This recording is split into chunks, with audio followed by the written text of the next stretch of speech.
கத்தோலிக்க என்ன தெரியுமா? ஆமாம், சிஎஸ்ஐ, டிஎல்சி, செவன்த் டே மாதிரி கத்தோலிக்க கிறிஸ்தவம். இந்த முழு உலகத்திலேயே பெரிய ஸ்தாபனம் கத்தோலிக்க, ரோமன் கத்தோலிக்க ஸ்தாபனம். மாதாவை கூப்பிடுறாங்கல்ல, ஆமாம், அவங்க தான் கத்தோலிக்க. மாதா, அச்சிஷ்டர், ராயப்பர், சின்னப்பர், சந்தியாகப்பர், செபஸ்தியார், இதெல்லாம் இவங்க தான் ஆட்சிக்காரர். அப்படிப்பட்ட ஆட்சி குடும்பத்தில் பிறந்த நானும் எனக்கு இயேசுவை பற்றி கிறிஸ்தவனா பேர் கிறிஸ்தவன் வாழ்ந்தேன். கிறிஸ்தவங்கிற பேர் இருக்குது, ஆனால் கிறிஸ்தவனா வாழலை. நீ அவரை அறிந்திருக்கிறோம் என்று அறிக்கை பண்ணுகிறார்கள், கிரியைகளினாலோ மறுதளிக்கிறார்கள். அப்படிப்பட்ட லிஸ்ட்டில் வாழ்ந்தேன் நான்.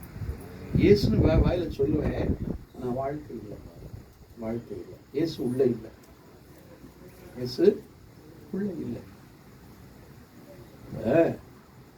பேங்க்ல அக்கௌண்டே இல்லை. பேங்க்ல அக்கௌண்டே இல்லை. ஆனால் ஊரில் நான் பேங்க்ல அக்கௌண்ட் இருக்குது, அந்த பேங்க்ல இவ்வளோ பணம் போட்டிருக்கேன், அந்த பணத்தை இவ்வளோ எனக்கு தெரியும், இந்த பேங்க் பண்ண தெரியும், பேசிட்டு இருக்கேன். அவனுடைய பொய் புரட்டு எப்போ தெரிய ஆரம்பிக்கும்? அவனை பேங்க் கூட்டு போனது தான் தெரியும். பேங்க் கூட்டி போய் போட்டுங்க பணத்தோட பண்ண அப்போ தான் தெரியும். அதே மாதிரி நானும் இயேசு கும்புறேன், நானும் அதெல்லாம் நான் பரலோகத்துக்கு போவேன், அதெல்லாம் பரலோகத்துக்கு போயிடுவேன், அதெல்லாம் இயேசு போயிடுவேன், அங்கெல்லாம் பரலோகம் போய் இப்போ பேசிட்டு இருக்காங்க. அவளையே மௌனி, நீ அங்கே வா, உனக்கு அங்கே தெரியும். அங்கே வா, உனக்கு தெரியும். அப்போ அப்படிப்பட்ட வாழ்க்கையில் வாழ்ந்ததுனால தண்ணி குடிப்பழக்கம், தம் அடிக்கிறது. 9வது படிக்கும் பொழுதே தண்ணி அடிச்சு பழகியாச்சு. எவ்வளோ கீழ்த்தரமான வாழ்க்கை. தண்ணி உள்ள போனா மற்ற கெட்ட பழக்கமும் உள்ள வரும். தரம் இல்லாத பேச்சு, தரம் இல்லாத ஒரு வாழ்க்கை வாழ்ந்தது. நிம்மதி இல்லை வாழ்க்கையில, கஷ்டம்.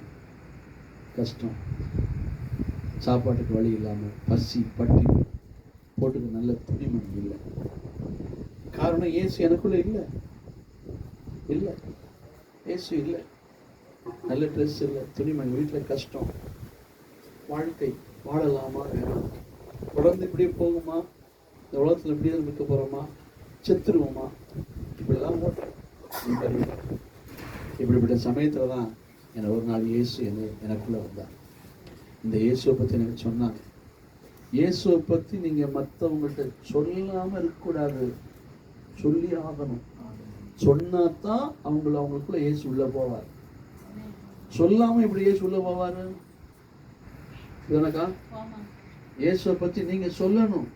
இயேசுதான் உண்மையான தெய்வம், இயேசுதான் அன்புள்ள தெய்வம், இயேசுதான் உங்க பாவத்துக்காய் பாடுபட்ட தெய்வம். அப்படி எனக்கு சொன்னாங்க. அப்படி சொன்னதுனால அப்பதான் அப்படியா அப்படின்னு இயேசுவை ஏற்றுக்கிட்டேன். இயேசு ஏற்றுக்கிட்டே நான் செஞ்ச பாவத்தெல்லாம் இயேசு மன்னிச்சார். இயேசுவை தவிர பாவத்தை மன்னிக்கிற அதிகாரம் வேற எவருக்கும் கிடையாது, யாருக்குமே கிடையாது. இயேசு ஒருத்தர் தான் பாவத்தை. இப்போ இந்த ராத்திரியில் இவ்வளோ வெளிச்சம், இங்கே லைட் போட்டிருக்கோம், அங்கே ஒரு லைட் எரியுது, அங்கே எரியுது, இங்கே லைட் எரியுது. இன்னும் போனீங்கன்னா டவுனுக்குள்ளே போனால் அப்படியே பார்த்தா காலேஜ் லைட் எரியுது, மெர்க்குள் லைட் எரியுது, போல எரியுதுல. வானத்தை அண்ணாந்து பார்த்தா நிலா வெளிச்சம் பயங்கரமாக இருக்குது. நிலா வெளிச்சம் பயங்கரம் பளிச்சுன்னு இருக்குது, நட்சத்திரங்கள்லாம் இருக்குல்ல.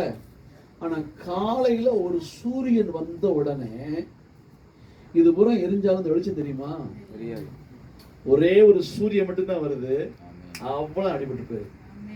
அதே மாதிரி 33 கோடி தேவன், இதுவும் தெய்வம், அதுவும் தெய்வம், இந்த தெய்வம், ஏன் தெய்வம், ஏன் சாமி, ஓன் சாமி, ஏன் தெய்வம், அப்படி ஊரே குப்புறான்ல.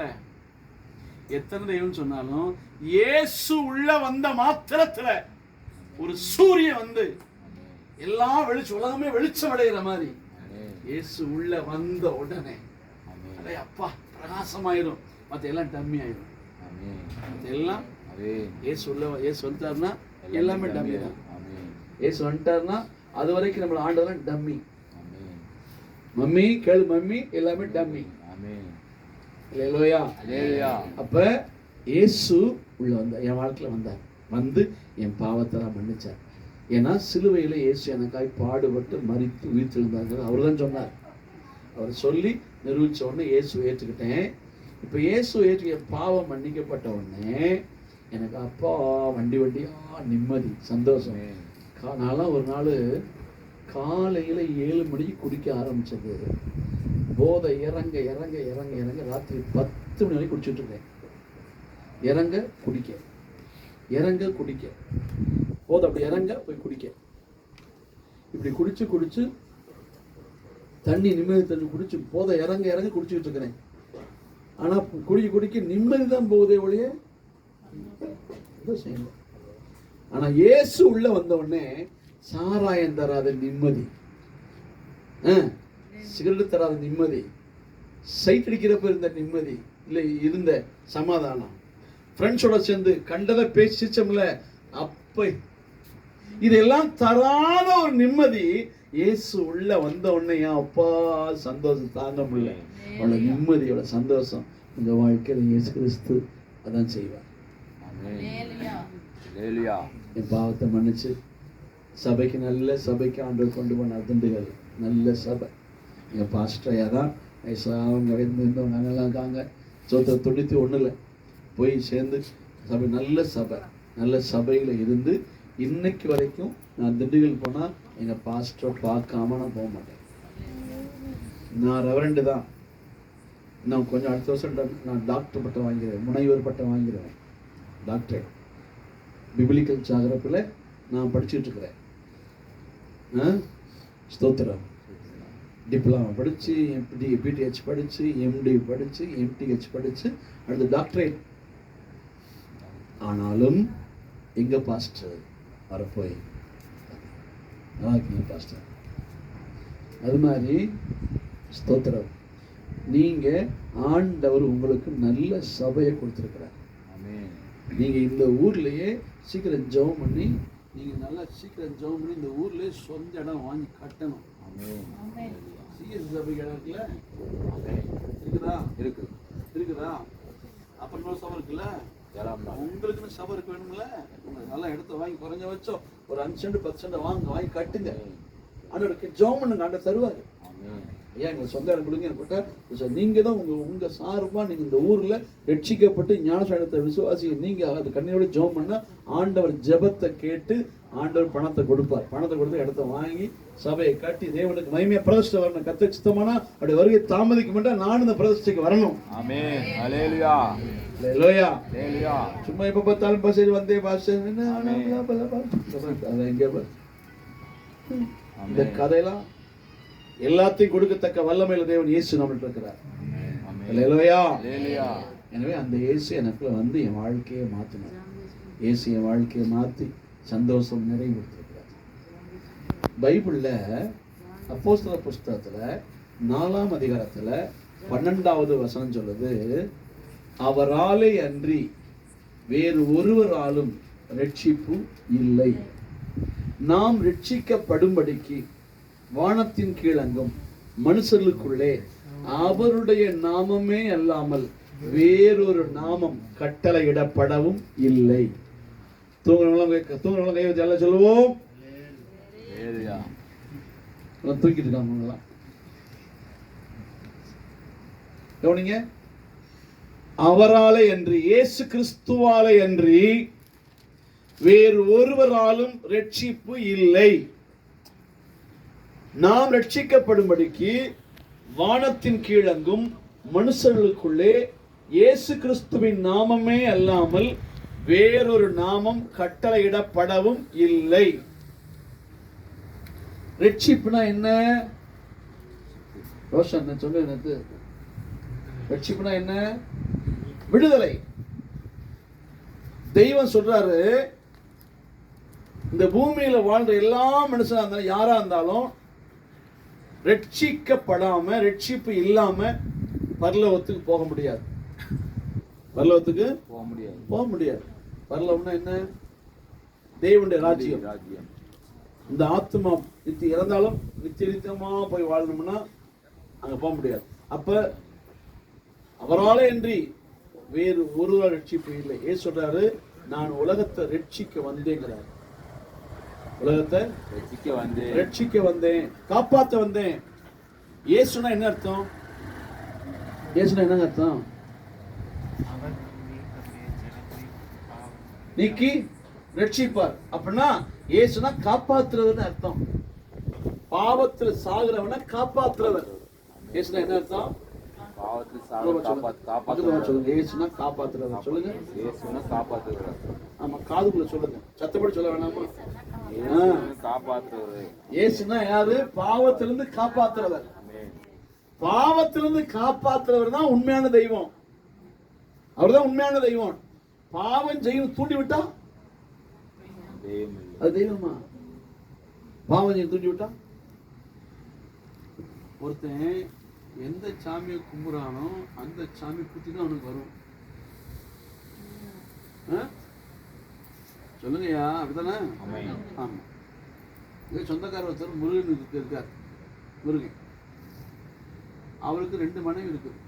எங்க சொந்தக்காரர் இயேசு கும்பிட்டா பரிசுத்த புத்தி வரும், பரலோக புத்தி வரும், தெய்வ சுபாவம் வரும், தெய்வ குணம் வரும் அவனுக்குள்ள. இயேசு கும்பிடாதா, இயேசு தெய்வமா கும்பிடாதவனுக்கு என்ன வரப்போகுது? இயேசு உள்ள வந்தானா பொண்டாட்டி அடிக்க மாட்டான் புருஷன்.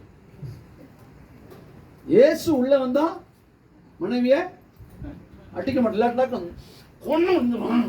அப்படிமா? ஹலோ, இயேசு கும்பிடாத மனைவி என்ன செய்வான்? என்ன செய்வா? மனைவி அடிப்பாளா? அடிப்பா. ஆமா, இயேசு கும்பிடாத பெண்ணு மனைவிட்ட போய் துணி துவைச்சிட்டியா, போ நீ போய் துவ அப்படிப்பா.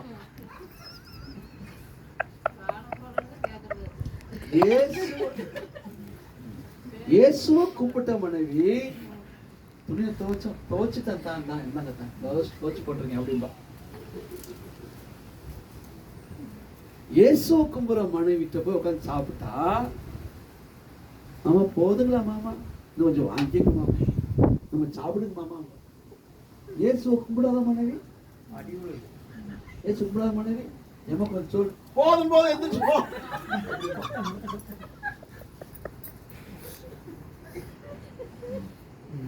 அப்ப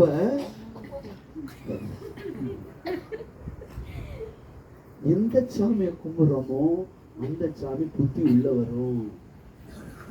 ஹலோ, அல்லேலூயா. நீ யோசிக்கணும். நீ யாரும் இந்த சாமி குறை சொல்லுங்க, புத்தம் சொல்லுங்க. ஏன்னா நாங்களாம் கூட்டாள் தானே. நான்லாம் பெரிய காளியாத்தா பக்தனா இருந்தவன். வெள்ளிக்கிழமை செவ்வாய்க்கிழமை தேங்காய் பொறுக்கிறதுக்கு ரெடியா இருப்பேன். என்னை மிஞ்சி இவனு தேங்காய் எடுத்து போக முடியாது. ஒட்ட சேர்ந்து அம்புட்டு அறம்புடி முக்கா முடித்துட்டு போயிருவேன் நான். ஆனா அப்படிப்பட்ட என்னை இயேசு தொட்டு ரட்சித்தார். ஹலோ, பூமியிலே வாழத்தான் இயேசு எல்லாருக்காய் மனுஷனா அந்த பூமியில வந்து எல்லாருடைய பாவத்தையும் தன்மேல் ஏற்றுக்கொண்டு அதற்கு பரிகாரமாய் சிலுவையில போய் ரத்தத்தை சிந்தி மரித்து உயிர்த்தெழுந்தார். இயேசு உயிர்த்தெழுந்ததுனாலதான் அன்னைக்கு நாங்க இயேசுதான் தெய்வம் சொல்றோம். நாங்க மாறல, இயேசுதான் மாத்தினார். நானா மாறினேன்? நான் எவ்வளவு கேட்பாரு தெரியுமா? என்னையெல்லாம் அவ்வளவு சீக்கிரம் மாற்ற முடியுமா? யாரும் மாற்ற முடியாது. எவன் புத்திமதியும் கேட்க மாட்டேன். அடிச்சா கெட்ட வார்த்தை பேசி மல்லு கட்டுறதுதான். ஆனா இயேசு உள்ள வந்து மாத்தி விட்டார். அவர் என்னைக்கு வந்தாலும் அன்னைக்கே அப்படி சான்ற, அவ்வளவுதான். அன்புள்ள தெய்வம், அன்புள்ள தெய்வம் இயேசு. அந்த இயேசு கிறிஸ்து எங்க வாசம் பண்றாரோ அங்கதான் நிம்மதி இருக்கும். இயேசு எந்த மனுஷனுக்குள்ள வாசம் பண்றாரோ அந்த மனுஷனுக்குள்ள நிம்மதி இருக்கும். பணம் தராத நிம்மதி, கணவன் மனைவி தராத நிம்மதி, பெத்த பிள்ளைய தராத நிம்மதி, சொத்து தராத நிம்மதி இயேசு இலவசமா தருவார்.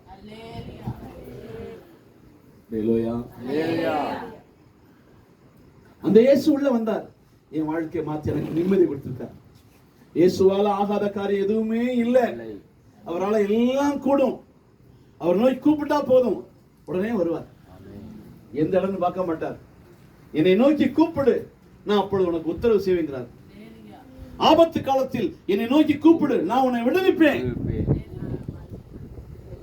வயக்காட்டு வேலை செய்தீங்க, டக்குனு ஒரு ஆபத்து வந்துருச்சு, நல்ல நேரம் பார்த்துட்டு என்ன நல்ல நேரமா ராகு காலமா என் மகன் தெரியும், நல்ல நேரம் எந்த நல்ல நல்ல நல்ல நேரம் இருக்கும், அப்பதான் இயேசுவை கூப்பிடு. இல்ல இல்ல இல்ல, அங்கேயே இயேசுவை கூப்பிடு, வந்து காத்துக்கொள்ள வரலாம்.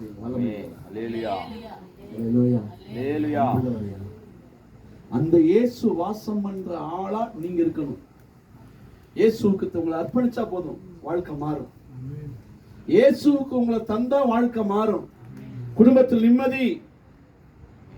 ஆமென். யாரும் தராத இயேசு தருவார். யாரும் தராத இயேசு தருவார். எல்லாரும் இல்லைன்னு சொல்லுவாங்க, ஆனா இயேசு மட்டும் இல்லைன்னு சொல்ல மாட்டார். அல்லேலூயா, அல்லேலூயா. எல்லாரும் தரமாட்டேன் அப்படிம்பாங்க, ஆனா இயேசு எல்லாம் தருவார். அந்த இயேசு உங்களை நேசிக்கிறார்.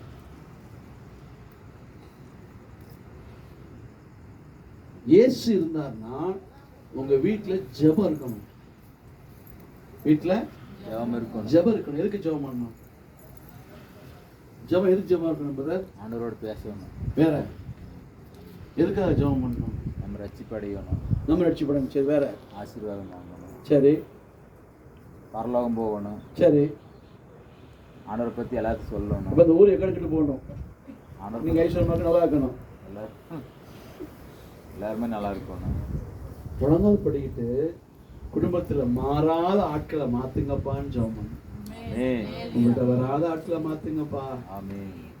சில ஆள் நமக்கு தொல்லை கொடுத்துட்டே இருக்கும். ஆண்டவரே, தொல்லை கொடுக்குற ஆளை இதை தொட்டு மாத்துங்கய்யா, ஆசீர்வதிங்கய்யா, மாத்துங்கப்பா ஜெபம் பண்ணணும். ஆண்டவரே, தொல்லை தர்ற ஆண்டவரே, காலை ஒட்டி மாட்டோம், கையை ஒட்டி இப்படி ஜெபம் கூடாது.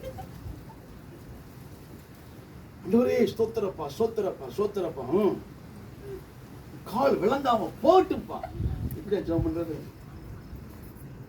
அவங்கள ஆசீர்வதிங்கப்பா. தெரியாம பண்றாங்கப்பா, தெரியாம பண்றாங்கப்பா. பிள்ளைகளை ஆசீர்வதிங்கப்பா. அப்பா, என் ஊர் மக்கள்லாம் பரலோகத்துக்கு வரணும்ப்பா, அப்படி ஜெபம். எங்க பாஸ்டர் ஆசீர்வதிங்கப்பா, எங்க பாஸ்டர் ஆசீர்வதிங்கப்பா, எங்க சின்ன பாஸ்டர் ஜான ஆசீர்வதிங்கப்பா, வரக்கூடிய யாரையும் ஆசீர்வதிங்கப்பா, பாதுகாத்துக்கொள்ளுங்க, பாஸ்டரை பயன்படுத்துங்கப்பா. அப்படி பாஸ்டருக்காக, ஊழியத்துக்காக, சபைக்காக, குடும்பமா ஜெபிக்கணும், தனியா ஜெபிக்கணும். அல்லேலூயா, அல்லேலூயா. அதான் இயேசு கிறிஸ்து. அவராலே என்று வேறொருவரால் ரட்சிப்பு இல்லை. நாம் ரட்சிக்கப்படும்படிக்கு மனுஷர்களுக்குள்ளே அவருடைய நாமமே இல்லாமல் வேறொரு நாமம் கட்டளையிடப்படவே இல்லை. பரலோகத்துல ரட்சிக்கப்பட்டவர்கள் மாத்திரம் அதன் வெளிச்சத்தில் நடப்பார்கள். வெளிப்படுத்தும் விசேஷத்துல ரட்சிக்கப்பட்டவர்கள் மாத்திரம் பரலோகத்துக்குள்ள போக முடியும். இயேசு கிறிஸ்துவை ஏற்றுக்கொள்ளாம, இயேசுவின் பிள்ளையா மாறாம, எப்படிப்பட்ட தில்லுள்ள ஆளா இருந்தாலும் சரி, உன்னை மரணம் சந்திக்கிறது உறுதி. பேய் கொண்டு போயிருக்காங்க. ஹலோ, அப்ப ஜெபம் இருக்கணும். இயேசு ரட்சிக்கப்பட்ட ரட்சிப்பு இருக்கணும், ஜெபம் இருக்கணும், குடும்ப ஜெபம் இருக்கணும். நீங்க சாட்சியா வாழணும். மூணாவது, சாட்சியா வாழணும். எப்படி என்ன செய்யணும்? சாட்சியா வாழணும். ஒருத்தர் பக்கத்து வீட்டில் பணம் கொண்டு போறாங்க, இதை வச்சிருக்கா ஒரு 5000 வச்சிருக்கா, அடுத்த மாசம் வந்து வாங்கிக்கிறேன் அப்படின்னு ஒண்ணு. அடுத்த மாசம் 10 ரூபா வச்சுக்கணும். ஏக்கா பணம் எப்ப கொடுத்த நீ? நான் வாங்கவே, சத்தியமா வாங்க அப்படின்னா நீ சாட்சி இல்லாளா?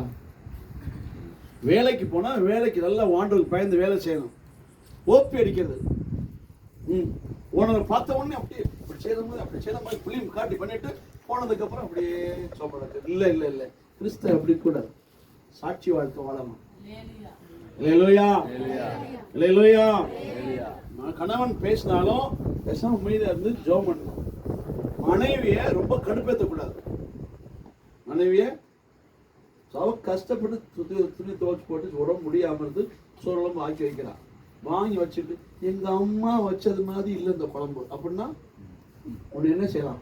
நமக்கு அதுவும் தரக்கூடாது. இடிச்சு போடி கல்யாணம் முடிச்சு மனைவி இருக்கா, குழம்பு வைக்கிறா. குழம்பு வச்சா என்ன செய்யணும்? நல்லா இருக்குமா அப்படிங்கணும். பாவம் முடியாம அந்த தங்கச்சி வச்சு வைக்கிறது.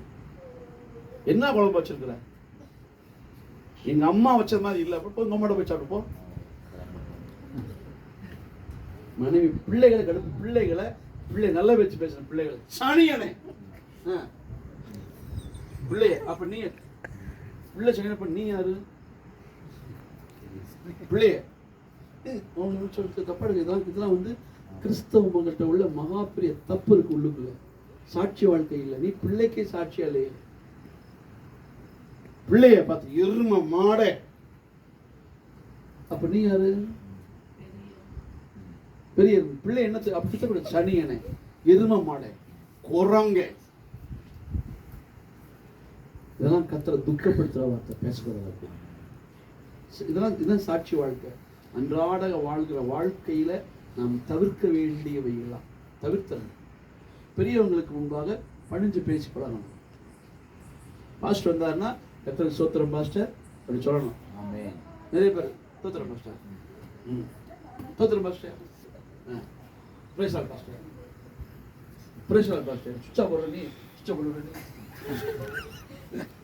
பிரேசால் பாஸ்டர், சோத்திரம் பாஸ்டர், கத்தரை சோத்திரம் பாஸ்டர்யா. சாட்சி வாழ்க்கை. என் வாழ்க்கையில இயேசு வந்ததுக்கு அப்புறம் தான் எனக்கு நல்ல வாழ்க்கையை தந்தார். அந்த இயேசு உங்களுக்கு தருவார். நீங்க முதல் உங்களுக்குள்ள ஒரு விசுவாசிகளுக்குள்ள பிணக்கு வரக்கூடாது, சண்டை வரக்கூடாது. ஒருத்தர் மன்னிக்கணும். விசுவாசி ஒருத்தர் மன்னிக்கணும், மன்னிச்சு ஏற்றுக்கணும். சகோதரி நான் சொல்லட்டுமா, என் கூட பிறந்த அக்கா தங்கச்சியை விட நீங்க தான் எனக்கு உண்மையான அக்கா தங்கச்சி. ஏன்னா ஒரே தகப்பன்ற பிள்ளை, ஒரே இயேசு ரத்தத்தில் கழுவப்பட்டது. இதுதான் உண்மையான அண்ணன் தம்பி, இதுதான் உண்மையான தம்பி. ஏன் ஒரு ரத்தத்தில் தோன்ற பண்ணி ஒரு ரத்தத்தில் கழுவப்பட்டான். அந்த இணக்கம், அந்த சாட்சி, அந்த ஐக்கியம் எப்பயுமே இருக்கணும். நான் அனுப்புறவாளையத்து விசுவாசிய உங்களை பார்த்து பொறாமப்படணும். எப்ப நமக்குள்ள இப்படி ஐக்கியம் இல்லை, இந்த நானும் ஒரு விசுவாசி அவ்வளவு ஐக்கியமா இருக்குல்ல. ஏதோ ஒன்னாக்கும் பாஸ்டர் சொல்லணும், சர்ச்சில் இது வாங்கல பண்ண பாஸ்டர் நாங்க பண்றேன் பாஸ்டர்யா, அல்லேலூயா சோத்து ஆண்டு தருவார் பாஸ்டர். அப்படி தூக்கணும். கை தூக்குறாலையும் பேசாம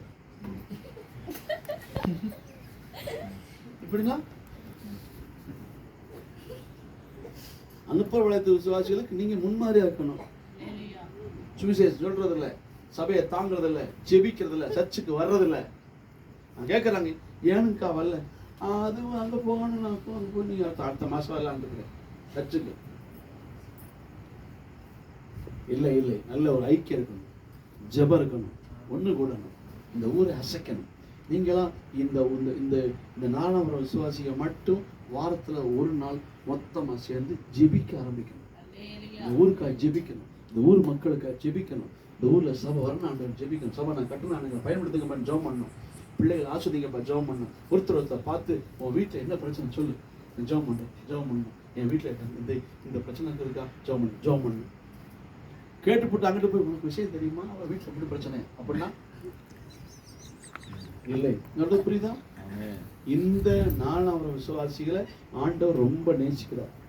உங்களை வச்சுட்டு ஆண்டவர் அசை உண்டாக்குவார். வர்றப்ப நீங்களா வரக்கூடாது. புதுசு ஒரு ஆளை சொல்லி ஜெபம் பண்ணி கூப்பிட்டு வரணும். நீங்களா உட்காந்து நிறைய சபையில தானா தின்னும் எலும்புல போன்லெஸ் விசுவாசி நிறைய பேர். போன்லெஸ் ஆள் எப்படி இருக்கும், அவங்களுக்கே பிரசங்கம் பண்ணி அவங்களே ஆராதிச்சு அவங்களே மயப்படுத்தி பண்ணிட்டு எலும்பு இல்லை அப்படியே கொல இப்படி தூள் ஆடிட்டு இருக்குது விசுவாசி. நல்ல ஸ்ட்ராங்கா போன் உள்ள விசுவாசி நல்ல ஊழியத்துக்கு உபதேசத்துக்கு ஜீவன் சூப்பரா சொல்லுங்கள். பக்கத்து பார்த்து கைப்பிடிச்சு குளிக்கிறீங்க அப்படி இருக்க வாழ்த்துக்கள் சொல்லுங்க. பாசிட்டிவா சொன்ன மாதிரி நீங்க இருக்க வாழ்த்துக்கள்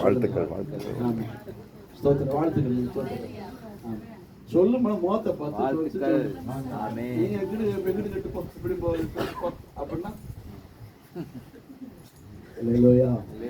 அந்த இயேசு உங்களை ஆஸ்வதிப்பாராக. மிக்க நன்றி. பேசினா பேசிட்டே இருப்பேன், நேரம் ஆயிட்டு இருக்குது. கத்தவங்களை ஆஸ்வதிப்பாராக. கையை தட்டி கத்தரை மயப்படுத்துவோமாக. ரட்சிப்பு கத்தர் இல்லாம நமக்கு ரட்சிப்பு கிடையாது. ஏசி இல்லாம நமக்கு ரட்சிப்பு கிடையாது. ஏசி இல்லாம நமக்கு விடுதலையும் இல்லை. ஏசி இல்லாம நமக்கு எந்த ஆசீர்வாதமும் இல்லை. அல்லேலூயா. பாஸ்டர் மூலமாக தேவனாய் கர்த்தர் நம்மோடு பேசியிருக்கிறார். ஆகவே நாம் ஆண்டவருக்கு முன்பாக நம்ம எப்படி இருக்கணுமா, ஆமென், சாட்சியுள்ள வாழ்க்கை மற்றவர்களுக்கு